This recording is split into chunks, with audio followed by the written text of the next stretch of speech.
Welcome to our Back to Homeschool series. My name is Laura Gonzalez. I am a realtor and co-founder of With Purpose Realty here in San Diego, California. I am passionate about making education on wealth and smart living accessible to all, which is why I've created these 4-part series with experts in very important topics. Tonight's session is going to be all about money matters. So we're going to have special guest financial expert Alissa Todd, who's going to walk us through topics like what systems we need to set up to achieve those big financial goals, and also how to avoid becoming house poor, which, believe it or not, applies to both homeowners and renters. So let's welcome Alissa Todd. To start, could you please introduce yourself and give us a brief background of what you do? Yeah, absolutely. Thank you so much, Laura, for inviting me to be part of your series. I'm so excited to chat all things money with you and our amazing attendees today. So like Laura mentioned, my name is Alissa Todd. I am a financial advisor and personal CFO with the Wealth Consulting Group. What that means is that I really help women build more generational wealth and help them pursue financial freedom by being intentional with their money through investments and financial planning. And I've been doing that. This is my one and only career, but I started not having a single clue about money. Like, I didn't even know what the stock market was until I got into this industry. I didn't know how like taxes and credit and that worked. It was like a whole different world, and it really felt like a foreign language to me when I first got started. But at my internship at Morgan Stanley, where I was for about a year, I really saw the power of investing and what it can do for you, and for not just for yourself, but for the people you care about, your loved ones, your family, and how it can really help you set up for towards like financial success and financial freedom. And so throughout my career, I've been really focused on educating. So I love being part of series like this. I host different master classes online and in-person events in San Diego, which is where my office is located. But like I mentioned, I had no idea that this world even existed. I definitely did not grow up learning about money. And I was kind of like the guinea pig child, being the oldest out of 3, like really figuring out what student loans meant. My family immigrated from Europe to the US back in 2008. So I feel like I was kind of learning at the same time as my parents about all these different things. I had student loans. I wish I could go back in time and start a Roth IRA when I was working at the mall in high school. But I've just really found that by educating yourself around financial matters and around real estate can really help you set up for financial success. So that's really why I love, partnering with realtors like yourself, Laura, to bring more education in the hands of more people. Thank you so much. We are so thrilled to have you, Alissa. So for those of you watching live tonight, please remember, drop your questions in the chat. We're going to have some time at the end for Q&A. So let's dive right into the discussion. So one of the things that, we talked about when we were meeting about these sessions is we all have these big goals, major life events that we'd like to get ready for, that we'd like to prepare for. For some, it may be moving to a new city. For others, it may be getting married, starting a family, retiring early, or buying a house. So could you please share some practical systems that can help us prepare to achieve those goals, and also to help us stay consistent with savings and wealth creation? Yeah, absolutely. I know that, every year I kind of sit down and think about my big goals, and I've also noticed like a lot of my clients are very ambitious people, and, we often have multiple big goals that we're going after. And I would say the first thing in order to get clarity around your different goals, whether it is like a home purchase, an investment property, retirement, write these things down. You'd be surprised about how many people don't have their financial goals written out and really clearly stated what that actually looks like for you. If you're thinking about purchasing a property, what does that actually mean? Like, get clear on what that financial goal actually looks like. What's the purchase price that you want to have? How much do you want to have saved? Or if it's early retirement, what does that actually mean to you? What age do you want to retire? What kind of lifestyle do you want to have? So the first thing, no matter what, especially if you have multiple passions and multiple big goals that you're going after, writing them out and then prioritizing. So you can really figure out, where do you want to dedicate most of your money and time and energy towards first? And, what's the time horizon? And I'm a really big, I love having setting up like systems in your finances. And I think that we can all agree that, we probably all have really busy lives, and you don't have that energy and mental space probably to think about, saving every single day and, thinking about what financial strategies to complete every day. So I'm a really big fan of how can you incorporate your savings into routines and habits? And I think a really big key is automation. It's a kind of, I feel like, a buzzword these days, but it really is true in your finances too. So, if you think about, a goal being purchasing real estate, thinking about what that savings goal can look like and actually setting up, an account specifically for that and setting up monthly automatic transfers. I think, time goes by so quick. And if you try to save at the end of the month, oftentimes like you've spent a lot of the money already. But if you can already automate a lot of our savings, you don't have to think about it. And then in the background, your money is already kind of working for you and being put into different buckets of money. And then it really comes down to be consistent and looking at your financial goals like consistently and periodically. So it's not just something you write down once and then forget about it. Yes, thank you. Yeah. Definitely looking at them consistently has helped me sometimes to get there faster. And again, writing them down, like you mentioned. So next question. The term house poor is thrown around out there. And one of the things I kind of mentioned at the beginning is you can be house poor whether you're a homeowner or if you choose to stay renting. So could you please define for us, what does it mean to be house poor? But more importantly, how to avoid falling into that situation? Yeah, definitely. So house poor typically means that, you have, if it relates to a homeowner, it typically means that you've bought outside of your means and you're spending, most of your cash flow towards home related expenses, leaving very little room for savings, for investing, for like fun day-to-day things. So yes, you might now have this, incredible property, but now you're really strapped for cash and for anything else. And that can be the same with rent. If the majority of your money goes towards rent, it leaves really little room towards savings, other financial goals, or just like, traveling and other things that you might want to dedicate your money towards.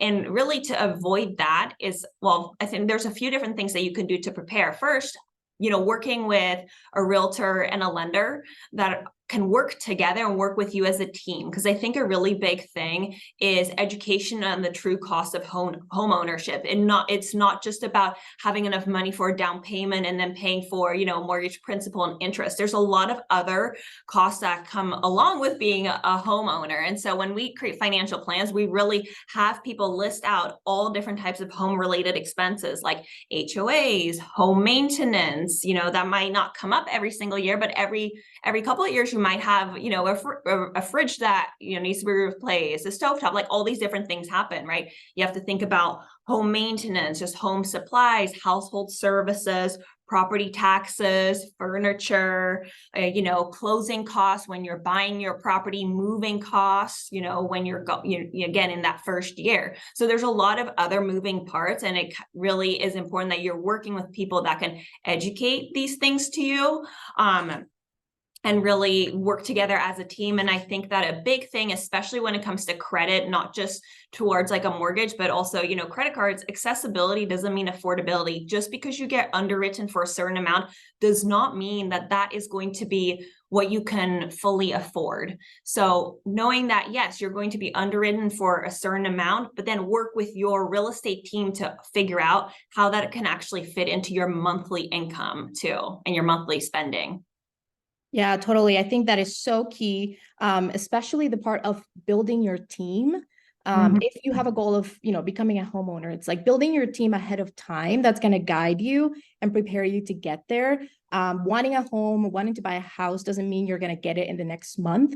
In fact, sometimes it takes people years to prepare to get there. But if you don't have a team that's guiding you and giving you some, tips on how to get there faster, it's almost like you potentially could never get there or waste a lot of years, I guess, if we want to put it that way.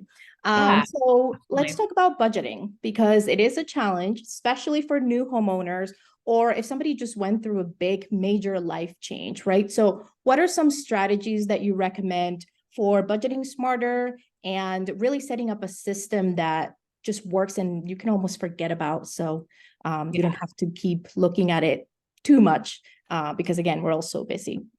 Yeah. I would first really take inventory of like what comes to mind when you say budgeting, or it's like, oh, I need to think about my budget. A lot of people, I feel like they're like, oh, I don't want to think about my budget, or like that stresses me out. That's kind of the really common things that I tend to hear when I'm having, discovery meetings or even talking to my current clients. It's a very like, feels like a very restrictive thing. So at first you kind of think about, what is your mindset around budgeting and are you doing this? I think of my budget as really a place where I'm telling my money where to go. I have my savings goals, I have my investment goals, and then I can really say like, okay, here's how much I want to spend towards travel. Here's how much I want to spend towards dining out and entertainment. So first of all, I would really think it's kind of, we have this negative connotation of budgeting where it feels really restrictive, but I think it's actually very freeing knowing that you are the one in charge of where you can place your money and, seeing really what's important to you. But I would really, think about first, take an inventory of your current expenses. Similar to if you have different like fitness goals, you really have to take inventory of your current physical health first. What is your nutrition like right now? How frequently are you working out, etc. Really seeing like a self-assessment currently. It's the same with your finances. Do a self-assessment of your current expenses and really see if it is in line with what you think you're actually spending. So you can easily go back maybe a couple months through like, whether you have a financial website that you track your expenses or your credit card statements to kind of get a better awareness on where your money is currently being spent. And I would start off, and then I would really look at your financial goals first, because your financial goals is where, if that's truly what's important to you, that's where you're going to want to spend and be intentional with your money. So really writing out, okay, if, my home purchase goal is, whatever it is that you want to have in your account, how much do you need to budget towards that every single month? And kind of really writing out what you would ideally like to spend and allocate towards each financial goal. And then you can really see what's left over and how can you allocate that best.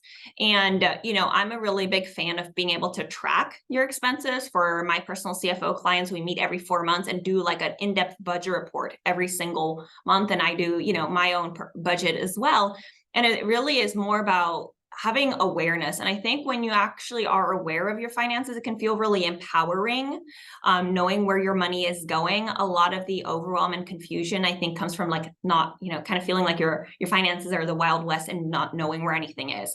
And then being able to automate as much as possible. So making sure that you have, all your credit card bills like paid on auto pay for the full statement balance, if that's what you're able to do, so that you're not going in and like having late fees or just spending more of your, kind of your bandwidth and your energy, paying bills that really could be all done automatically, being able to, put money into your home down payment account automatically. Really anything that you can automate when it comes to your expenses, I think is going to help you in the long term.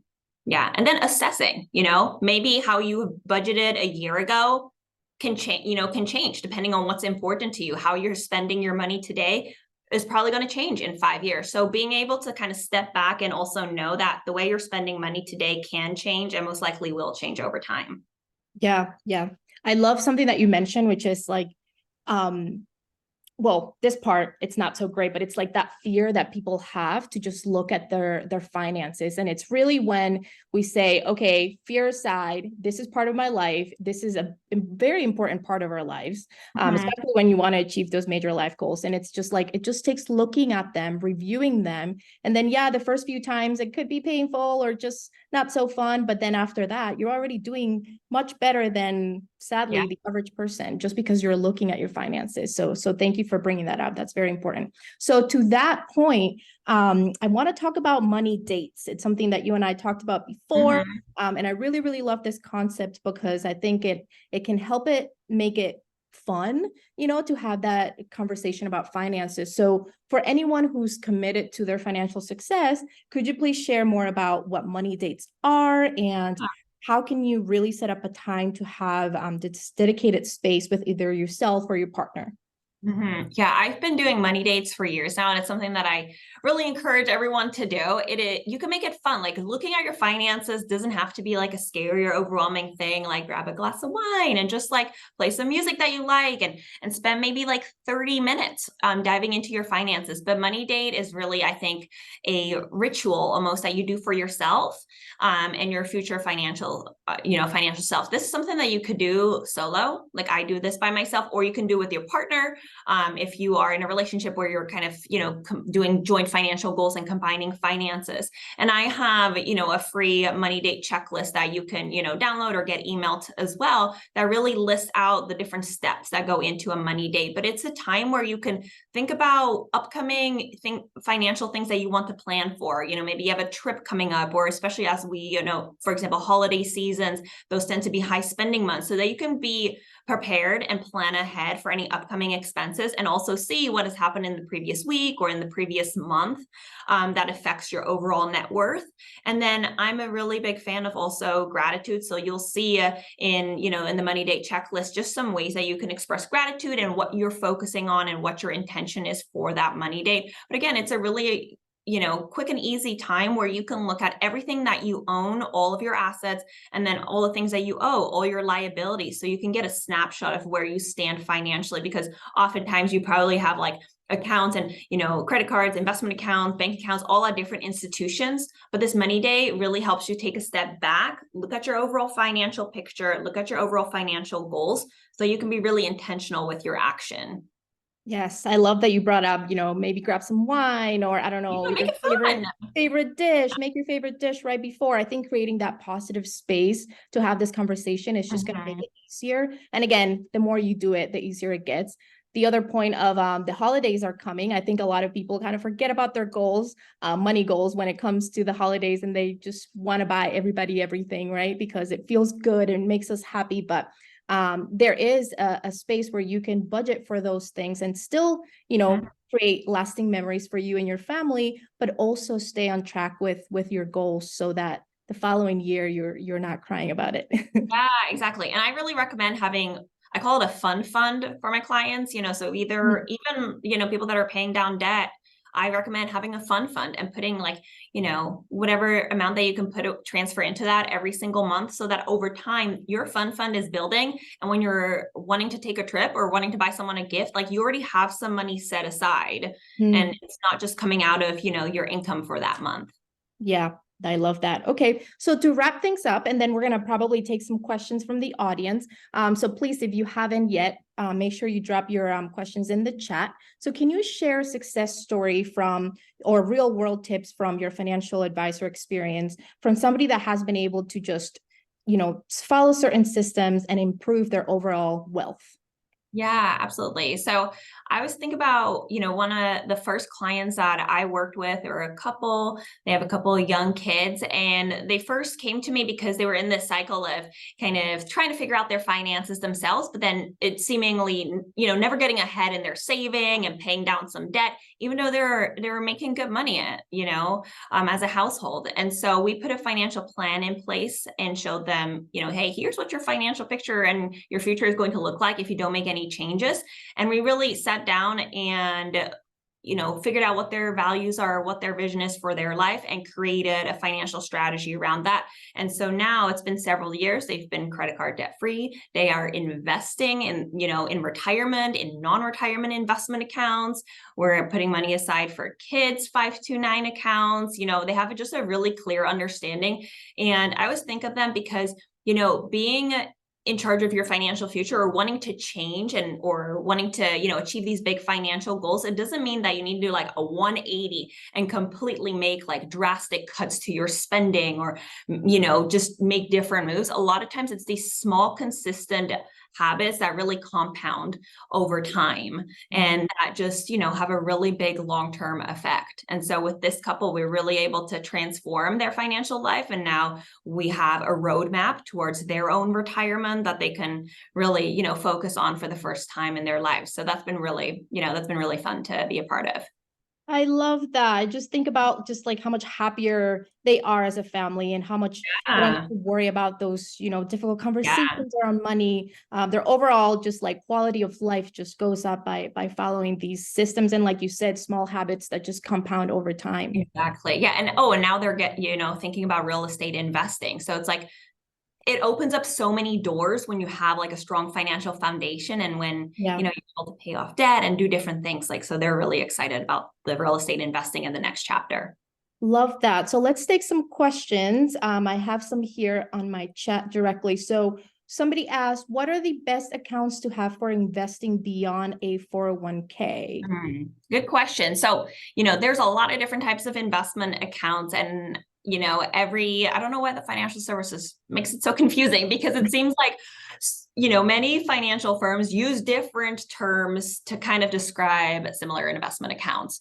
And everything that I do is goals based. So think about, is this investment account that you want to have as a supplement towards retirement in addition to the 401k? If so, then, you have things like traditional Roth IRA, if you're a business owner, SEP IRA, solo K, different types of investment accounts. But if you're thinking an investment account that's not a retirement account, there are things like that. Most places call them individual or taxable account. They're all really similar. It just means that it's not tied, it doesn't have the same tax benefits or features as retirement account. And you can do it yourself. You can work with a financial advisor. But yes, there are plenty of different investment accounts that you can have outside of retirement. And I would, if you want to retire early and have a work optional lifestyle earlier than 59 and a half, which is when, typically you're not touching any retirement accounts until you're 59 and a half, then you'll want to have a non-retirement investment account that you can access earlier. Thank you. And then just sort of a similar question, should we invest while still paying off debt? Yeah, I would first get more clarity in terms of what debt you're referring to, because not all debt is bad. So I have talked to, even, some of my clients that really want to pay off their mortgage early or their car loan early. Sometimes that, that might not be in the best like financial interest depending on the interest rate. So if it's, if that question is, should you invest, or even if you have student loan debt or a mortgage or a car loan, my answer would be yes, depending on the interest rate. If you're talking about high interest rate, like credit cards or personal loans, then I would recommend, be putting more money towards the high interest rate debt, because you always think about the opportunity cost. If it's lower interest rate, you have the potential to invest and make a higher return than the debt you're paying down, if that makes sense. Yeah. Sure. Are there any specific apps or websites that you highly recommend for personal budgeting? Yeah, so I use software called eMoney, which I believe it really is used in financial services, and that's what we set our clients up for. I've heard, I've not personally used, but I have heard good things about You Need a Budget. It is like a paid version of a personal budgeting one, but I've heard a couple of clients use that. And then I think most of us have heard of Mint, but that's the free version. That's a good way, I think, probably to get started. Or if you're working with a financial advisor, you can ask them if they have access to a personal budgeting website. How much do you recommend we save in your fun account? Oh. And what accounts do you recommend to keep this in? Good question. So I would recommend keeping it in a high yield savings account. And I would say, your cash account, all of your cash accounts, put them in a high yield savings account. Just make sure they're, FDIC insured. And in terms of how much you should have, it really depends on your overall goals and the cash flow that you have. Like, I wish there was a magic number. Like, I have some clients that are putting away like $100 a month because that's really, kind of what they want to do. And then I have some clients that are doing a little bit more, but it really depends, your overall financial goals. Mm-hmm. Do you have any cheat sheets for these money dates? Yes, we are actually going to be sharing Alissa's money date guide that you can all use. So we're going to be sharing that with you after. Any accounts that you recommend to set up for children? Yeah, there are a few different accounts. And again, it depends on the goals.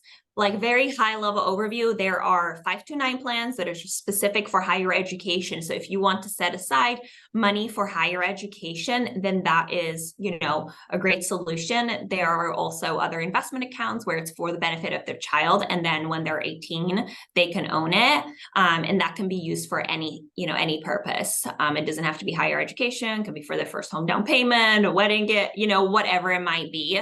And then there's the individual or just like non-retirement taxable investment accounts. So it kind of goes back to, the goals. If it's specifically for higher education, there's tax benefits to setting up a 529 plan. Awesome. Well, thank you so much. This has been so much great information for everybody. Thank you all for your questions. And Alissa, I did want to ask you if people have more questions or they want more details on anything that you shared today, what is the best way for them to find you? Yeah, absolutely. So the best way to connect with me is on Instagram, and you can, my handle is Alissa Todd, so you can just type in my name. I also, like I mentioned, I do a lot of different master classes. That's the best way to find out about it. I have 2 newsletters, so if you're interested in getting like a weekly stock market update, you can sign up for that one, and then I have a general women owning wealth newsletter that goes out monthly too. Awesome. Well, we will also be sharing those in the recap email after tonight's session. Thank you all very much. Thank you, Alissa, so much. For those of you who signed up for this series on this Thursday, we are going to be having a intentional home organizer that's going to talk to us about how to create happier living spaces and how to create a home that really nurtures our soul, which is really important just for your overall quality of life. So join us on Thursday. And if you have anybody else that would benefit from these sessions, send them the registration link. Alissa, again, thank you so much. Thank you so much for having me. And thanks for all these amazing questions. Have a great night, everybody.